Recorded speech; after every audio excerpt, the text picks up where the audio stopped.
Hey, Tamara, let's do something this weekend. Oh, hi, Ian. You don't have any work this weekend, do you? We haven't gone out on a date since last month. I really miss you. Don't worry about money either. I'll pay for everything. My treat. Well, gee, Ian, that sure is a wonderful offer, and I would love to take you up on it. But unfortunately, a friend invited me to go on vacation this weekend, so yeah. What? A vacation? That's news to me. You haven't said anything about that until right now. Yeah, they just messaged me about an hour ago and invited me. Oh, well, okay. I hope you have fun, but man, that was really short notice about the vacation, huh? Your friend is lucky you were off from work. Someone else was planning to go along, but that person had something come up last minute. And since they already have the tickets and everything, I got invited instead. Ah, I see. So, yeah. I know you're my boyfriend and all, and I really appreciate the invitation, but since my friend talked to me first, I'm gonna go with them. Sorry, we'll hang out another time. Nah, don't be sorry. Thing is, though, there's something I've been wanting to talk to you about for a while. So, do you think we could meet up sometime before this weekend? We can meet up after you get out of work. Just let me know what your schedule is and I'll make it work for me. Can't you just tell me by text? I mean, sure I could, but it's something I'd rather talk to you about in person. Oh, okay. I'll let you know if it seems like I'll be able to fit you into my schedule. Thanks, Tamara. I'll talk to you later.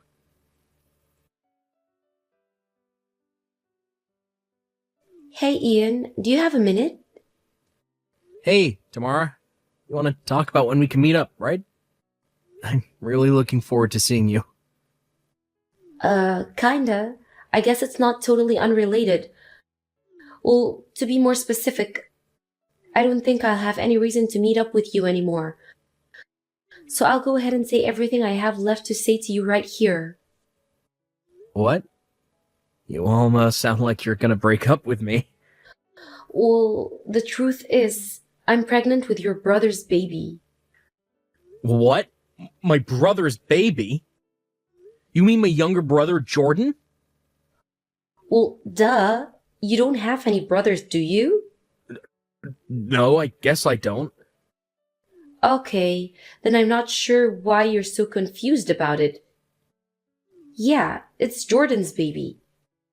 Are you out of your mind? Jordan's only 19. He's young enough to be your little brother. I mean, he is my little brother. I know, right? That's what makes it so awesome. Awesome. You mean awful? I mean, it's not like we were trying to get pregnant or anything, so that was kind of unplanned.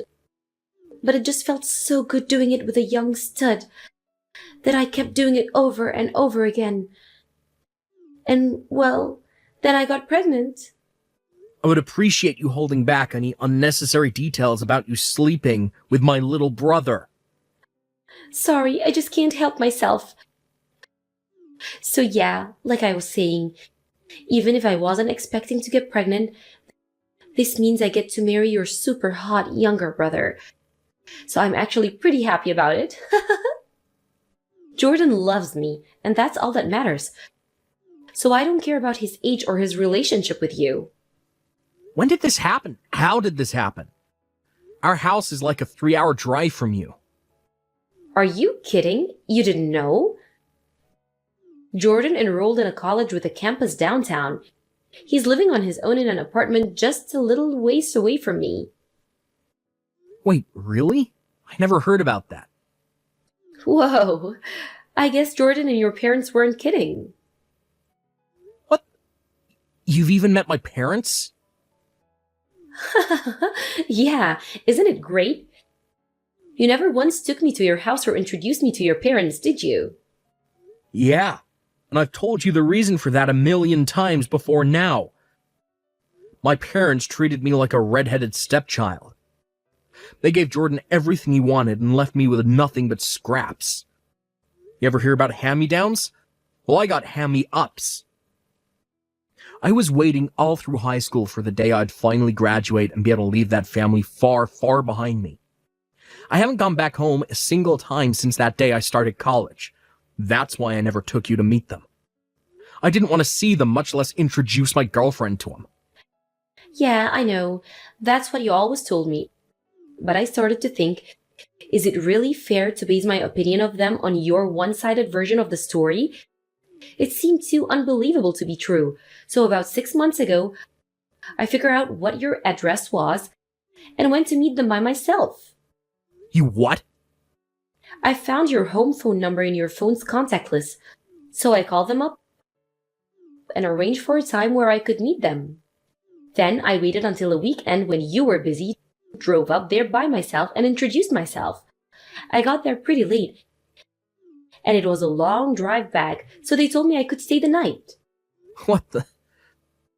It just so happened that Jordan was visiting his parents that weekend, and that night was the first time we were together. What is the matter with you? I told you time after time how awful they treated me, and after all that you just go by yourself. And not just that, you... with my little brother. Yeah, and you know what I found out?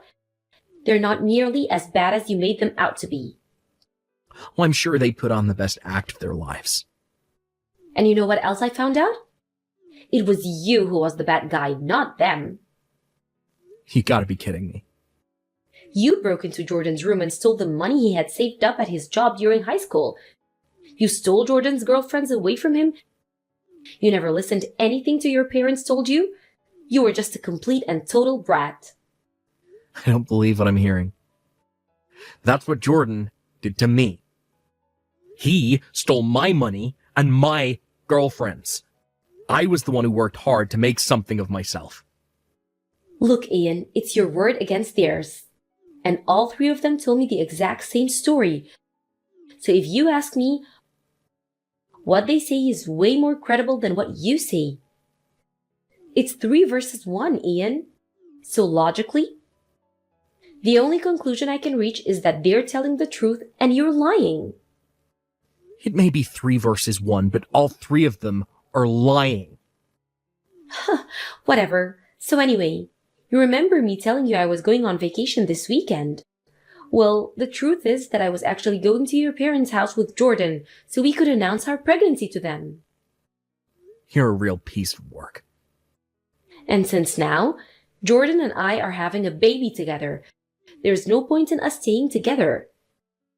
You would only get in the way. So this is goodbye, Ian. I see.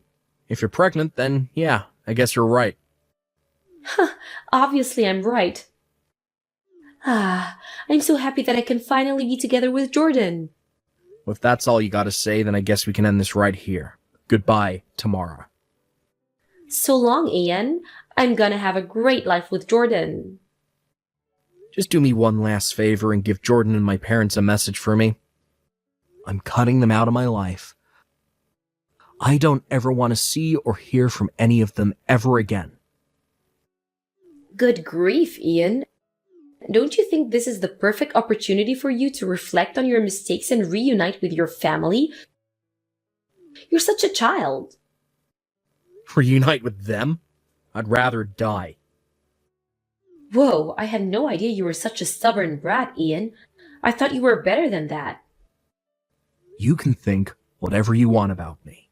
I don't care anymore. Goodbye.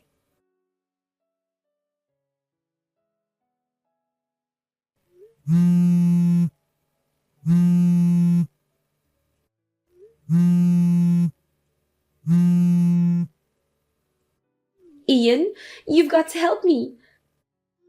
Tamara, what the hell do you want? Don't talk to me like that. I'm in a major crisis over here. Not that I care. What's the problem?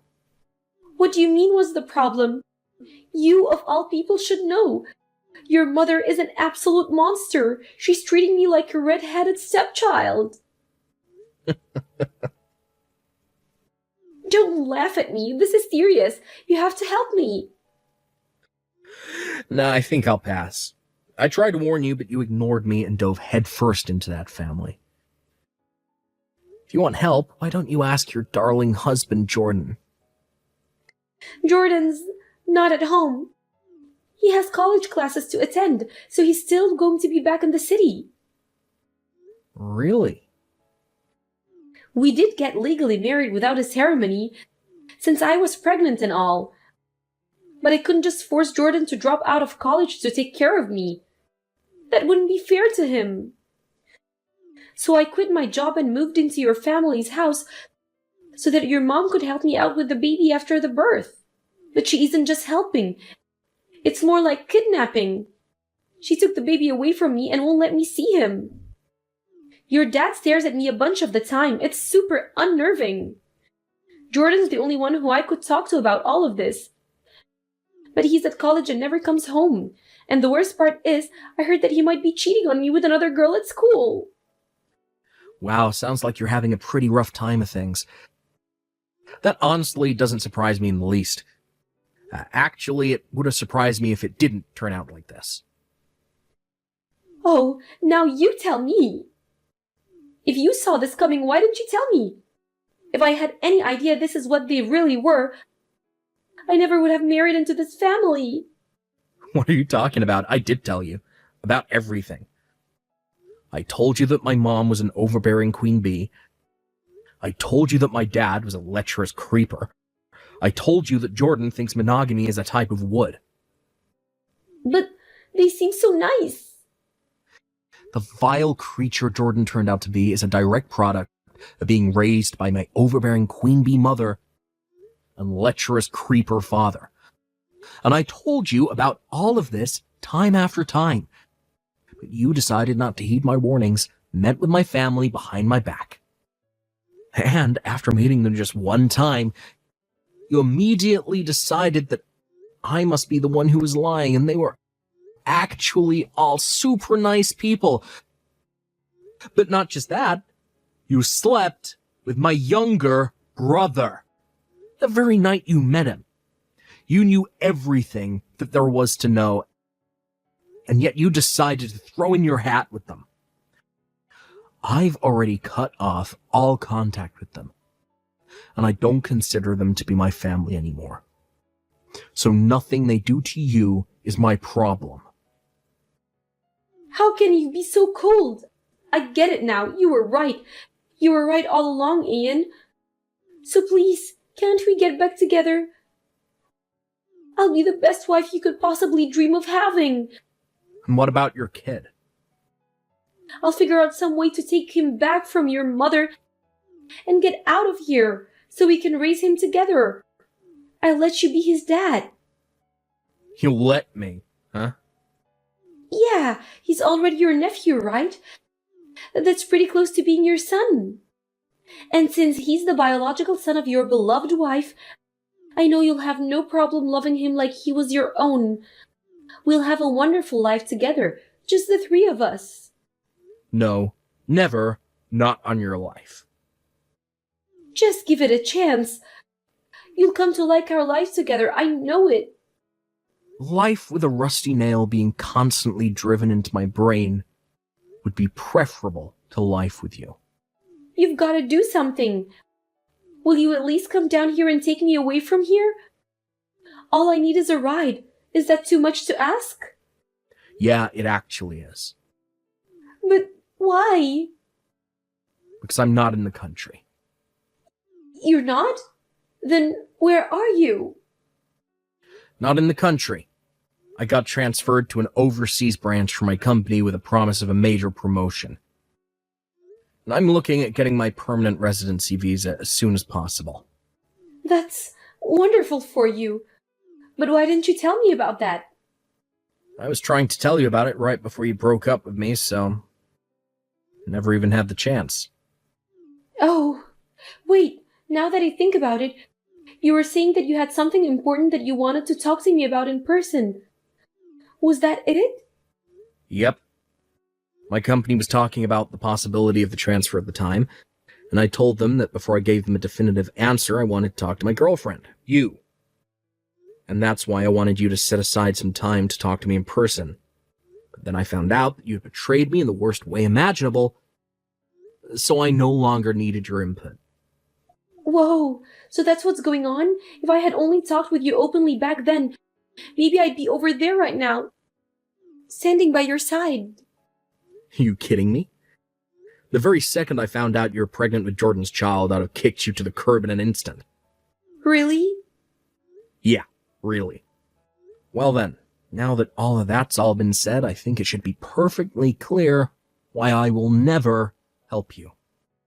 I wouldn't even help you if I was living across the street, much less across the globe. You're so cruel. Also, I'm going to get rid of this phone soon since I now have a plan with a local carrier over here. So there will no longer be any way for you to contact me ever again. Ian, please. So this is goodbye, Tamara. Forever. Ian, don't do this.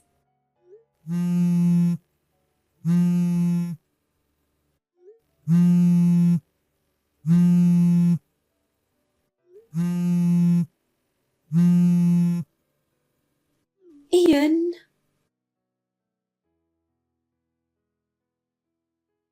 I heard about what happened after that from my other relatives. My family found out that Tamara had contacted me and they took away her phone.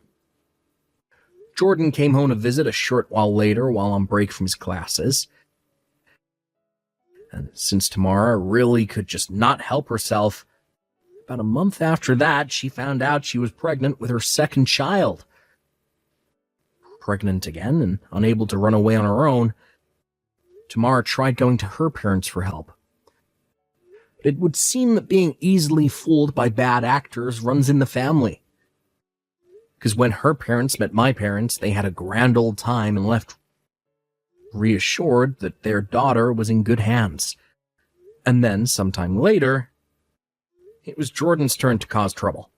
He started stalking one of his female professors who spurned his advances, got criminally charged for it, sued, and kicked out of the school. The impacts of this didn't just stop with Jordan. In order to pay off the lawsuit and his legal bills, my parents had to sell their house. That was barely enough to cover it, so, left homeless and impoverished, they had no choice but to put their kids into foster care. I'd think that at this point, Tamara could just divorce Jordan and save herself a world of trouble. But for whatever reason, she doesn't seem to be making any efforts to do so.